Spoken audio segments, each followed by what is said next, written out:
Oke, assalamualaikum warahmatullahi wabarakatuh. Kali ini kita akan mencoba membuat sistem prediksi diagnosa tingkat resiko obesitas. Ya. Oke, sebelum masuk ke bagian itu, silakan kalian kunjungi framework data science yang sudah saya kembangkan pada link yang tertera di sini. Ya, framework DS Streamlit app. Ya. Oke, setelah kalian masuk ke dalam frameworknya, silakan kalian login terlebih dahulu, ya. Bagi yang sudah punya akun, bagi yang belum punya akun, silakan kalian buat dulu akunnya, register, daftarkan dengan mengisi email, nomor telepon dan yang lainnya. Isi form registrasinya. Setelah itu, kalian register, nanti akan menerima email untuk aktivasi ya akun kalian. Setelah link aktivasinya atau akunnya sudah aktif, kalian baru bisa menggunakan framework data science ini ya. Oke, kalau sudah memiliki akun, langsung saja kita masuk ke dalam aplikasi ini. Kemudian kita akan gunakan dataset dari data publik yang memang sudah ada di sini, beberapa contoh link data publik yang bisa kita gunakan.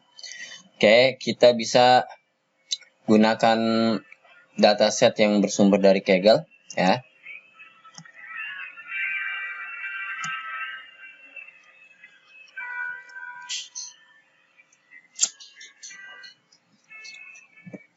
Oke, ketika websitenya sudah muncul, kita langsung pilih di sini dataset, lalu cari untuk jenis klasifikasi. Kita akan coba gunakan teknik klasifikasi multidimensi atau klasifikasi multiclass ya. Kalian silakan cari di sini data obesitas. Nah, ini yang sudah ya, data obesitas atau CFT risk ya. Di sini ada keterangan untuk dataset yang kita gunakan itu bentuk seperti apa. Di sini telah dijelaskan datanya digunakan untuk melakukan estimasi atau prediksi tentang level obesitas ya. Data ini sumbernya dari negara Meksiko, Peru dan Kolombia. Kemudian terdiri dari 17 atribut dengan 2111 record. Lalu untuk kelas atau output yang akan digunakan ada no obesity value, nilai tingkat resiko obesitasnya ya. Di sini ada underweight, less ya. Ini kategori untuk kekurangan berat badan ya. Lalu ini kategori normal, kemudian ini kategori overweight, kelebihan berat badan ya. Satu, lalu ada obesity 1, obesity 2, obesity 3. Nah, tingkat obesitas, resiko obesitasnya di sini dipecah menjadi 3 level atau 3 kelas. Oke, kalian bisa langsung saja download datasetnya di sini ya. Nah, download yang ukurannya atau extension zip ya. Ketika kalian download, nanti akan muncul dia akan mendownload, bentuknya adalah arsip ya. Nah, saya sudah download tadi, saya sudah siapkan ya datanya. Ini saya setelah di-download data obesitasnya bisa kalian ekstraksi, kemudian nanti akan muncul data obesity dataset di sini ya. Oke, kita lanjut saja langsung ke tahap pertama ya. Kita masuk ke dalam framework data scientist-nya ya. Masuk ke dalam tahap pertama di halaman EDA. Silakan kalian masukkan dataset yang sudah kalian download di sini ya. Data obesitas. Oke, setelah kalian download, masukkan di sini. Nanti kita lakukan exploratory data analysis atau analisa dan eksplorasi data. Nah, nanti akan muncul tampilan datasetnya ya. Kita bisa cek di sini datasetnya terdiri dari 17 kolom dengan record barisnya ada 2111 baris data. Lalu dataset ini ya ada kolom gender atau jenis kelamin, lalu ada usia, tinggi badan, berat badan, history, family history ya. Ini history keluarga yang memiliki obesitas ya. Kemudian FAPC ya atau frekuensi tingkat konsumsi sayur sampai dengan yang lainnya. Nah, dari data set yang kita punya di sini ada yang tipenya adalah kategorikal atau nominal ya. Ini family historis, gender ya. Kemudian frekuensi konsumsi sayur ya dan yang lainnya. Lalu ada juga kolom yang tipe datanya adalah numeris ya.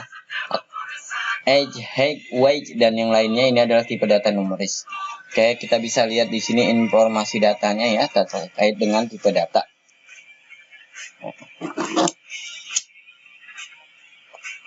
Dari informasi data terkait dengan struktur datanya kita bisa lihat di sini hampir semua kolom ya datanya sama ya, ada recordnya ada 2111 baris data ya, semuanya sama. Ini kemungkinan tidak ada data yang missing value.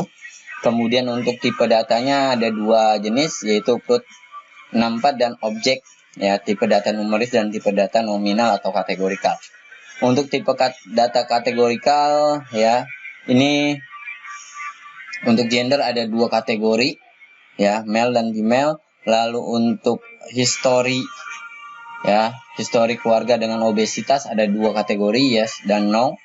Lalu untuk konsumsi vegetable sayur ini ada dua juga, yes dan no ya.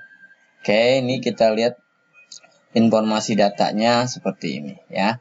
Lalu kita bisa cek juga informasi terkait data berdasarkan statistik data atau data statistik.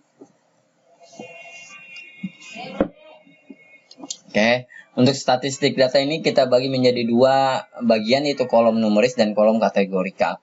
Untuk yang kolom numeris ya, di sini ada age, usia. Usia ini jumlah datanya 2111 ya, normal. Kemudian nilai rata-ratanya 24 tahun, standar deviasinya 6,35. Nilai minimalnya adalah 14 tahun, nilai maksimalnya adalah 61 tahun. Kemudian nilai kuartil pertama ya, karena di dalam statistik itu data dibagi menjadi beberapa kuartil atau tiga bagian ya, dibagi menjadi tiga bagian yaitu kuartil 1 25%, kuartil kedua 2% dan kuartil ketiga 3% ya.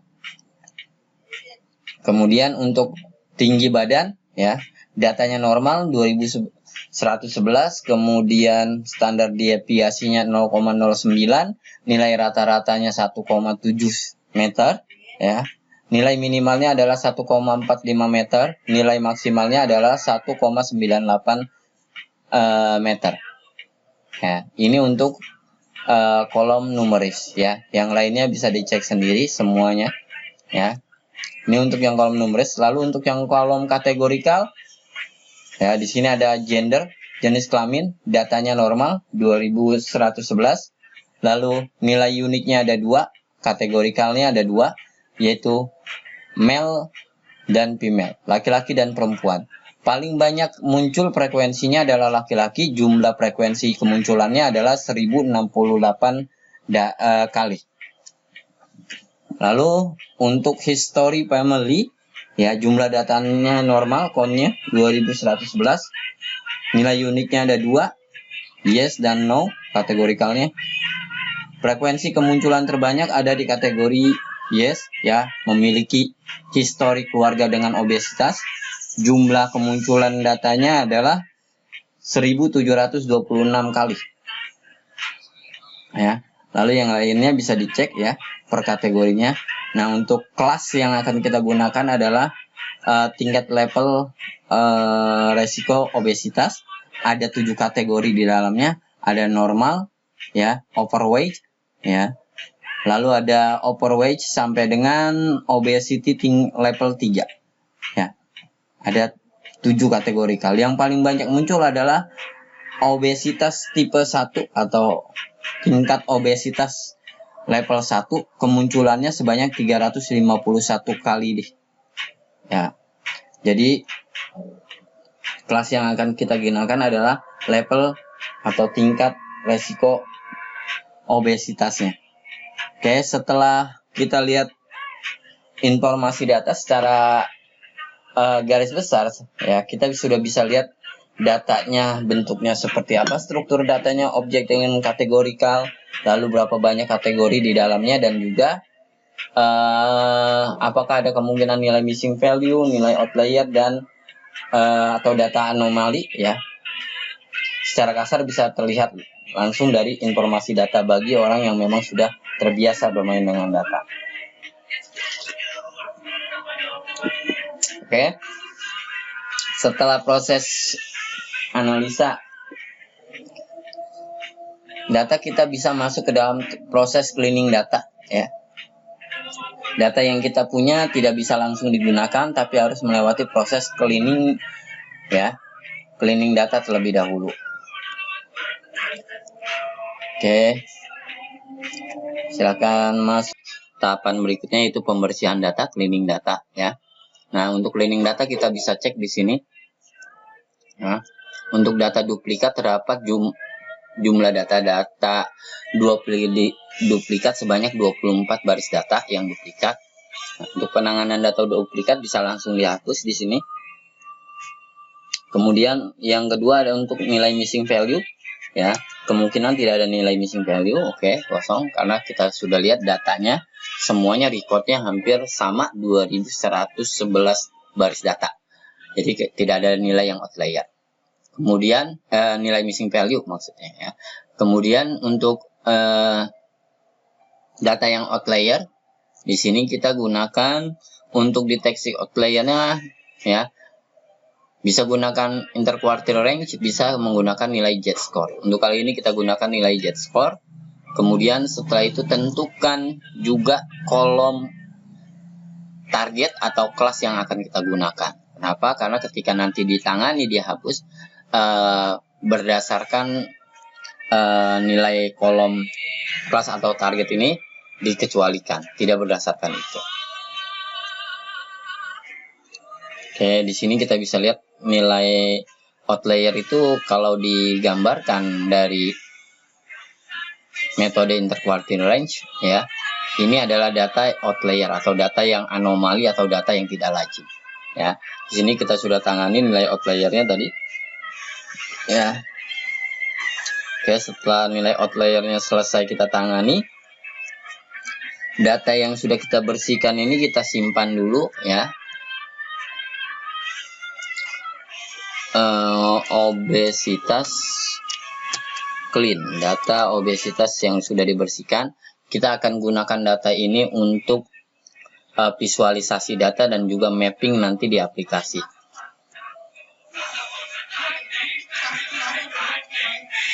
Oke, setelah dibersihkan kita download datanya.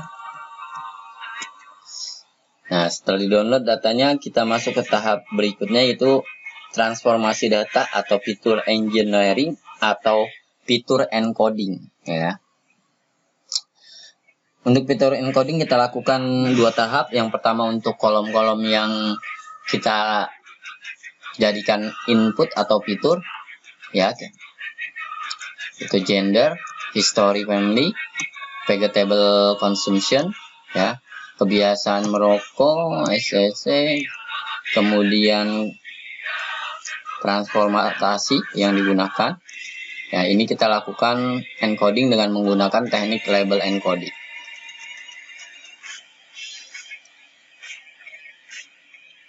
Oke, setelah datanya di encode, ya, dilihat di sini sudah berubah, ya. Nah, ini untuk target atau kelas yang akan kita gunakan ya. Kita gunakan manual encoding. Ya, kenapa? Karena secara secara teoritis label encoding itu merujuk pada urutan alfabet. Nah, sedangkan pada output ini kita harus tentukan dulu kelas mana ya, tidak merujuk pada urutan alfabet secara otomatis, tapi kita buatkan secara manual. Untuk kategori tingkat resiko atau berat badan yang normal, kita buatkan kelasnya adalah 0. Kemudian untuk yang kekurangan berat badan, ya ini kita buat kelas 1. Lalu berikutnya untuk yang overweight level 1 kita buat kelas 2. Yang ini kelas 3. Kemudian obesity tipe pertama kita buat kelas 4. Lalu ini kelas 5. Yang obesitas tipe ketiga kita buat kelas 6. Kelas 6 ya, karena startnya dari 0. Oke, setelah itu kita encode targetnya. Oke, jadi di sini kita melakukan prediksi resiko tingkat obesitas ya dengan teknik klasifikasi multi kelas, di mana kelasnya terdiri dari 7 kelas yang mulai dari 0 dengan kelas ke 0 ya, data normal kelas ke 0. Lalu kelas pertama adalah data kekurangan kekurangan berat badan ya. Oke, setelah kita encode datanya di sini kita save dulu. Oh, sebelum di save, karena tadi datanya kita cuma ada satu data, kita split terlebih dahulu ya. Kita akan gunakan data ini ya, dari data yang sudah dibersihkan sebanyak 2063 baris data yang sudah kita bersihkan ya, sisanya ya kita akan pecah jadi 2 bagian, yaitu 25% untuk data evaluasi ya. Data evaluasi ini kita gunakan untuk menguji model machine learning yang telah kita buat dengan pola data baru ya. Lalu 75%-nya kita akan gunakan untuk membangun model machine learning ya. Untuk teknik pengambilan datanya menggunakan random state ya, diambil secara acak dengan langkah stepnya adalah 42. Oke, setelah itu kita simpan namanya data evaluasi obesitas ya, kita split datanya. Oke, 25% dari 2000 baris data ini adalah 516 data. Oke, kita download data evaluasinya. Oke, nah sisanya adalah 1547 baris data kita akan gunakan untuk training model ya. Kita save dulu data untuk trainingnya.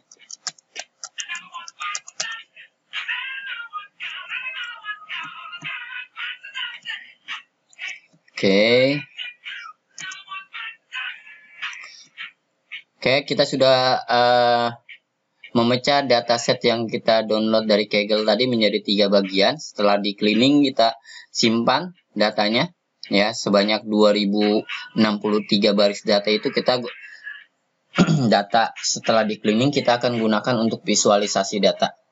Lalu yang kedua, data untuk training model machine learning ya, data training ya, 75% dari data yang sudah dibersihkan. Lalu yang ketiga, data evaluasi. Ini kita akan gunakan untuk menguji model yang sudah kita buat dengan pola data baru.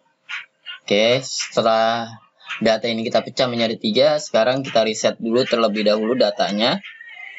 Lalu kita masuk ke dalam tahap kedua untuk visualisasi data. Visualisasi data ini fungsinya kita melakukan presentasi atau penggambaran data dengan bentuk visual sehingga mudah dibaca pola dan trennya ya, sehingga kita bisa menemukan insight atau informasi di dalam data tersebut. Oke, untuk visualisasi data kita gunakan data yang sudah dibersihkan tetapi belum di encoding ya. Oke, ini data yang sudah dibersihkan.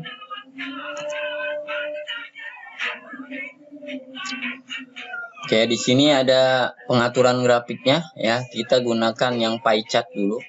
Pie chart ini digunakan untuk visualisasi ya data dalam bentuk kolom numeris atau kolom nominal lah ya. Supaya lebih mudah dibaca ya. Kita cek dulu kelas atau output kita ya dengan pie chart distribusi datanya ya. Oke, ini distribusi data untuk tingkat resiko obesitas terdapat 7 kelas ya. Untuk kelas pertama adalah data normal. Di sini ada 280 data atau 13,6% dari jumlah total data keseluruhan. Lalu untuk kelas pertama, kelas ke-1 adalah data yang kekurangan berat badan atau berat badannya kurang, ada 12,9% atau setara dengan 267 baris data. Ya. Oke, kalau dicek di sini dari 7 kelas yang kita punya hampir semuanya distribusinya berimbang. Jadi ini datanya sudah balance ya. Oke, setelah ya kelas. Nah, kita lanjut ke history plot ini kita gunakan untuk menggambarkan atau visualisasi data untuk tipe kolom numeris ya supaya lebih mudah dibaca dan mudah dimengerti. Bisa gunakan hisplot atau conplot bisa ya. Di sini untuk distribusi data usia ya, kolom usia. Ini distribusi kolom usia.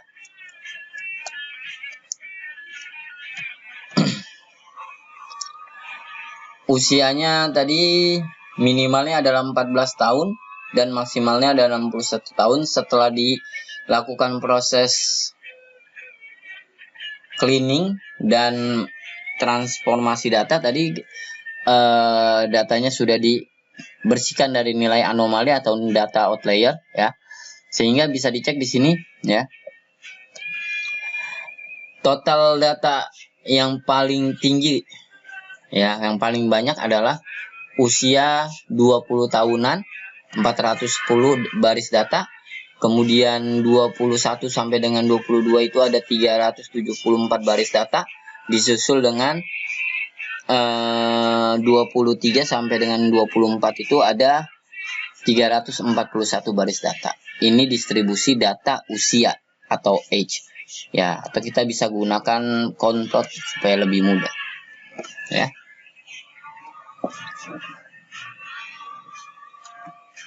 Oh, tadi kolom gender ya, maaf ya, kita gunakan. Oh, tadi age, ini untuk age.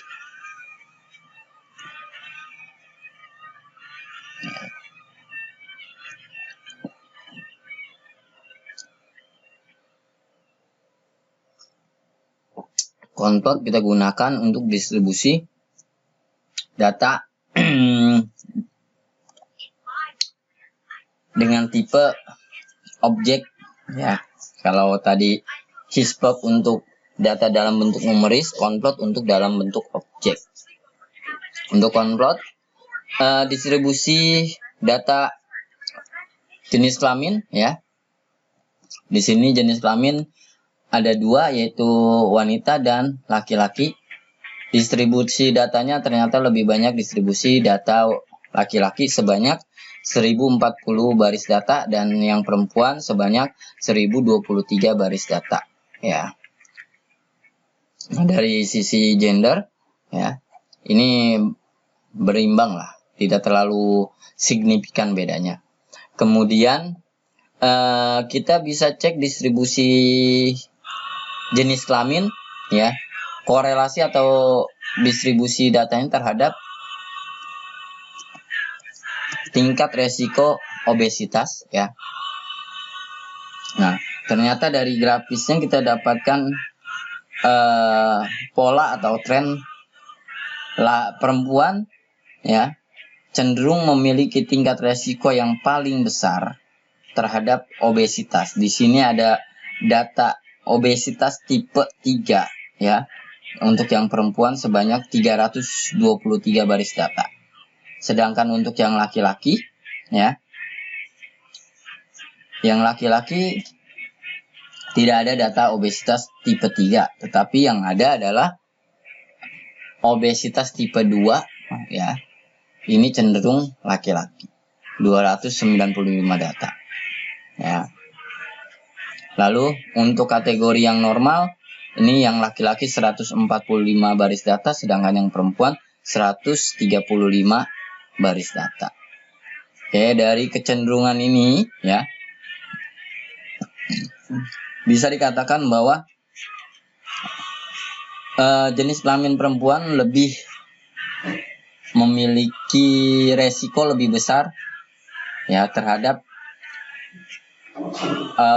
obesitas ya jika dibandingkan dengan laki-laki untuk tipe yang ketiga. Sedangkan yang data laki-laki ini memiliki kecenderungan tingkat resiko obesitas yang besar pada level yang kedua. Ya.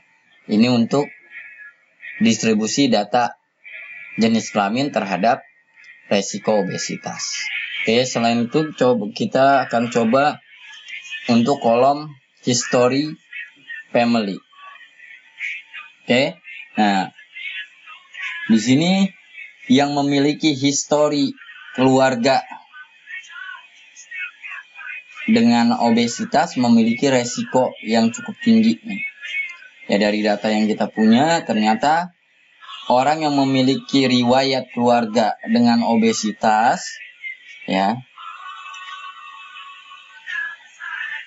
terdapat 323 baris data dengan tipe obesitas level 3. Lalu obesitas tipe keduanya ada 296 baris data. Dan obesitas tipe satunya ada 336 baris data.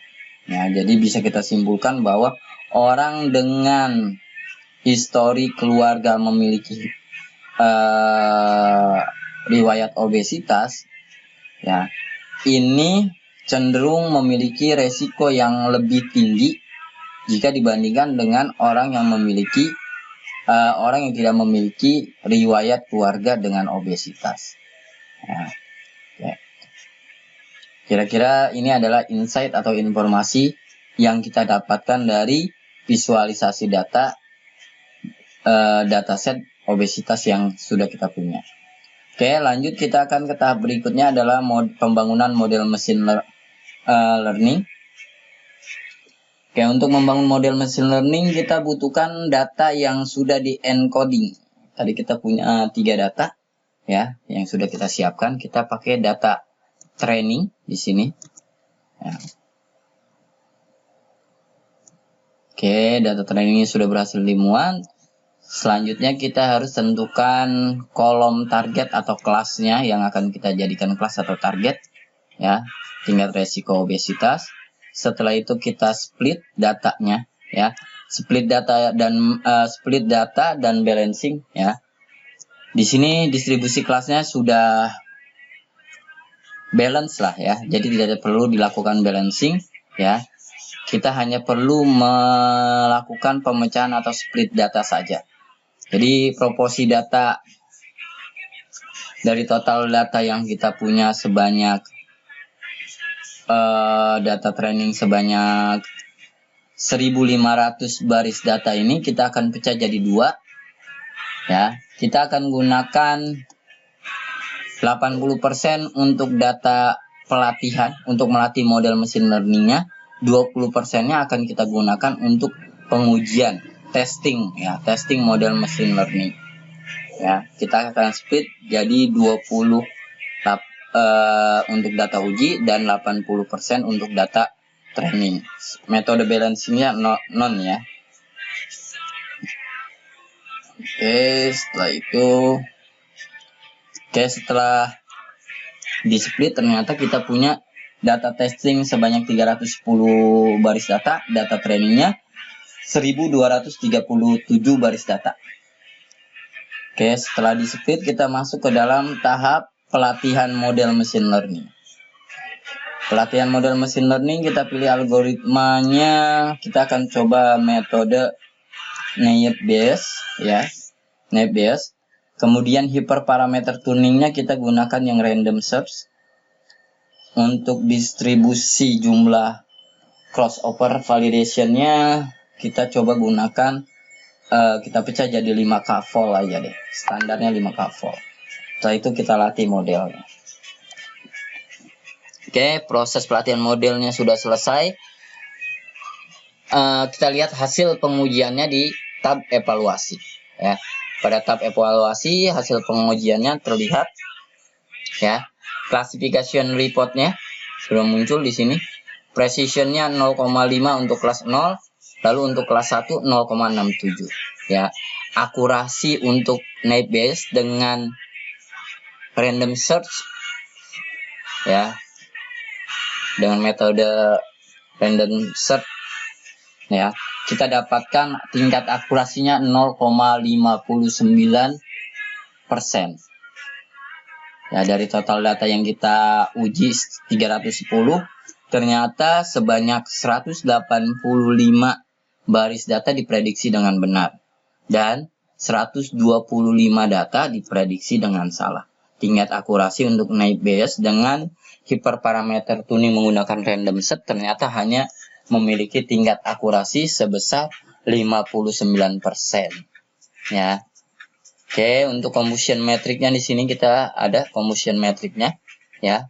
Ini adalah kelas hasil predictionnya. Ya. Untuk kelas 0 punya ada datanya sebanyak 19 baris data kelas normal ya. Nah, 20 data ya, 20 data untuk normal ya, yang berhasil diprediksi dengan benar sebanyak 17. Ya. Lalu kelas normal diprediksi sebagai kelas pertama ada 2 data. Kelas normal diprediksi sebagai kelas kedua ada 5 data. Kelas normal diprediksi sebagai kelas ketiga ada 1 data. Dan kelas normal, kelas ke-0 diprediksi sebagai kelas ke-6 ada 1 data. Ya. Nah, lalu untuk kelas pertama, kelas ke-1 itu adalah berat data yang kurang atau kekurangan berat badan ya. Berat badan yang kurang. Ada 17 data yang diprediksi dengan salah ya. Kelas 1 diprediksi sebagai kelas ke-0 ada 17. Yang prediksinya benar ada 35 baris data. Oke, ini adalah cara membaca confusion metric. Karena kita kelasnya ya, ini adalah multi kelas, maka confusion metricnya ada 7 kelas masing-masing ya. Lalu untuk klasifikasi multi kelas, maka metrik AUC atau ROC ini tidak dapat digunakan untuk teknik klasifikasi multi kelas ya. Oke, ini hasilnya bisa kita download di sini dalam bentuk PDF. Oke, kita bisa lihat hasilnya di sini. Ini hasil penggunaan metode Naive Bayes dengan hiperparameter tuning menggunakan random search. Ternyata tingkat akurasinya hanya 96,68%. Ya. Oke, ini hasil pengujiannya, uji model. Ya. Setelah itu kita bisa save model yang sudah kita latih dengan Naive Bayes ini, kita bisa simpan modelnya di sini. Oke, kita beri nama modelnya Naive Bayes ya. Naive Bayes dengan random search. Random search. Search.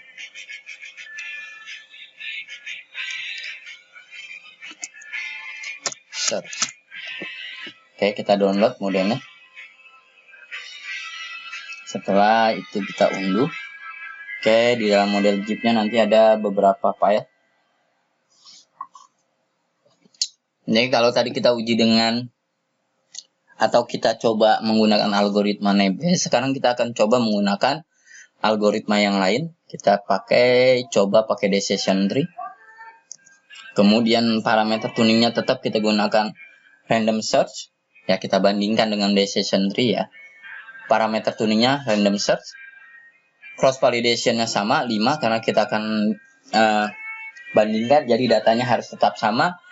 Teknik yang lainnya sama, yang kita bedakan adalah decision tree-nya. Oke, kita akan latih modelnya.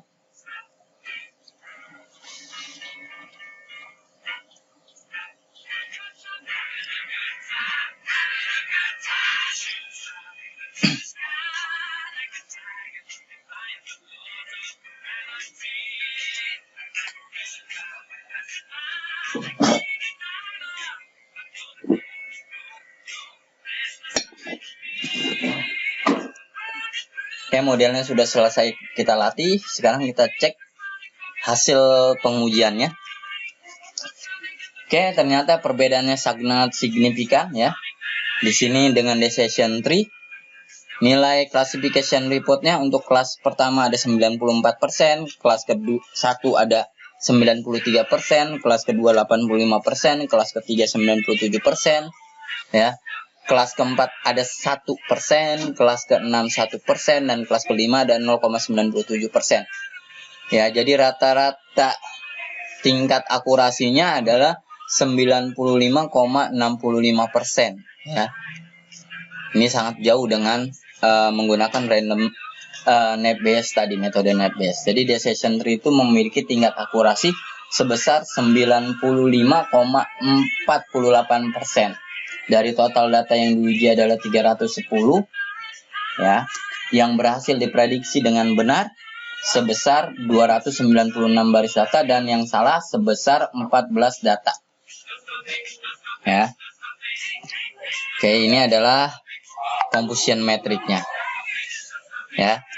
Kita akan save. Jadi kita sudah dapatkan hasil, ternyata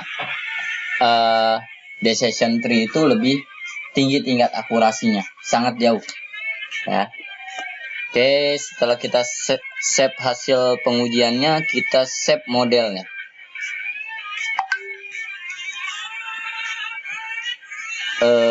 Decision tree ya, D3.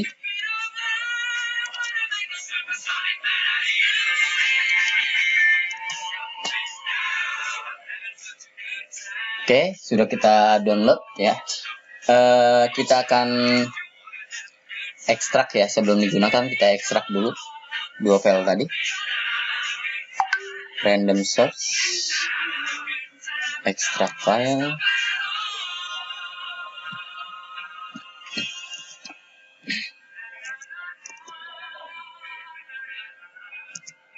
Setelah kita download dan kita ekstraksi modelnya, selanjutnya kita akan lakukan evaluasi model dengan dua model yang sudah kita bangun ya.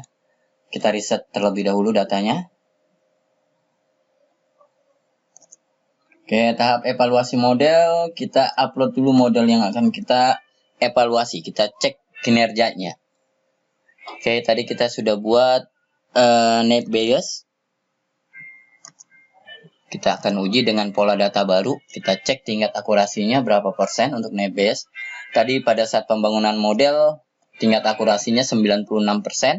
Ya. Sekarang kita gunakan pola data baru yang sudah kita siapkan sebelumnya. Pola data baru yang sudah kita siapkan tadi kita simpan dengan nama data evaluasi. Ya. Oke, lanjut kita akan tentukan dulu di sini kelas atau outputnya. Setelah itu kita evaluasi. Untuk metode net-based, setelah kita evaluasi ternyata ya tingkat akurasinya naik 2%. Ya, di sini ada 61% untuk net-based. Ya. Dari total data yang kita uji sebanyak 500 data evaluasi, yang diprediksi dengan benar adalah 319, Lalu yang diprediksi salah 197. Ini untuk net bias ya. Ini composition metricnya ya, sudah saya jelaskan tadi. Lalu kita simpan hasil evaluasinya di sini. Ya. Ini untuk net bias. Selanjutnya kita coba menggunakan model decision tree. Jadi net bias kenaikan 2%.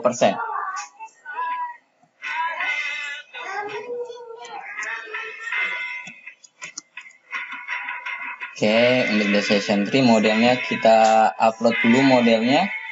Lalu lanjut data evaluasinya. Oke, data evaluasinya sudah masuk. Kita sama seperti tadi, tentukan dulu kelasnya. Setelah itu dievaluasi. Oke, ternyata untuk decision tree ya mengalami penurunan tetapi sebesar 3% ya. Ini masih di angka 92,83%. Dari total data yang diuji 516, yang diprediksi dengan benar ada 479, yang diprediksi dengan salah ada 37 baris data. Ya, jadi decision tree masih di angka 92,8%. Ya, untuk tingkat akurasinya ya, decision tree lebih baik dibandingkan dengan net bias. Oke. Ini hasilnya kita download ya, PDF-nya. Kita bisa bandingkan.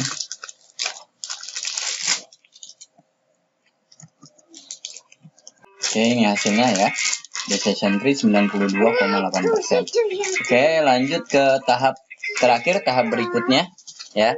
Kita akan implementasikan model yang sudah kita buat ke dalam aplikasi ya, yang berbasis machine learning.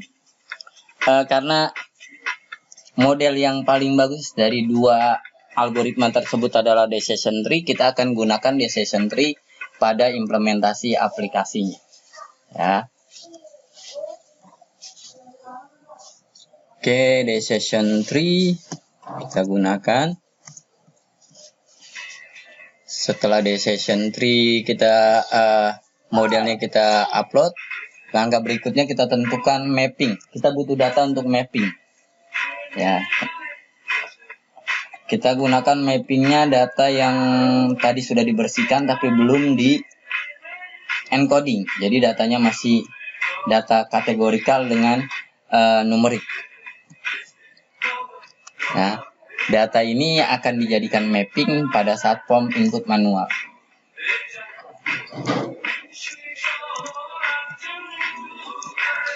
Oke, ini adalah form input manualnya ya. Jadi karena kita butuh kategorikal dan numeris, jadi kita gunakan data yang hanya di cleaning saja. Oke, kita lanjut ke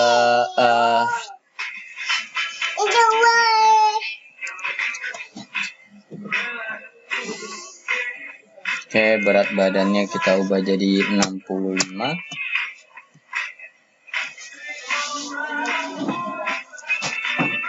Kebiasaan merokoknya kita buat yes. Oke, public transportasi jenis transformasinya kita gunakan motorbike. Setelah itu coba pada form input manual, setelah mappingnya tadi dari data yang sudah kita cleaning ya, kita tinggal pilih di sini.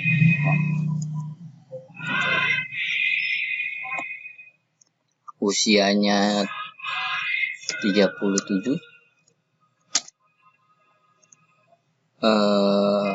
Tingginya 156.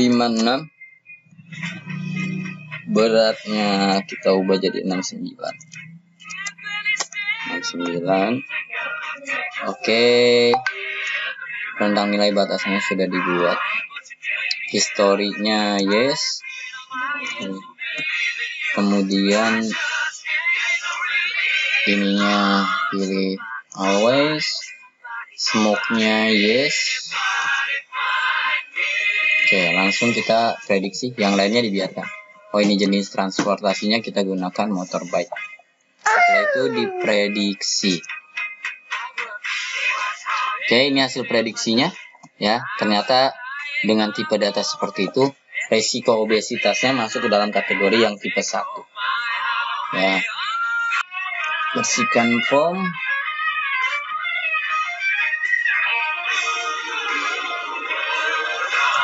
Kita ganti ini jadi waste. Ya, kita lakukan prediksi. Oke, ini kategori yang normal. Ya. Oke, ini hasil dari prediksi manualnya, kita bisa download di sini dalam bentuk CSV ataupun Excel. Ya. Oke, itu saja untuk pembuatan prediksi tingkat resiko obesitas ya dengan menggunakan framework data science yang saya kembangkan. Ya, lebih kurangnya saya ucapkan terima kasih. Assalamualaikum.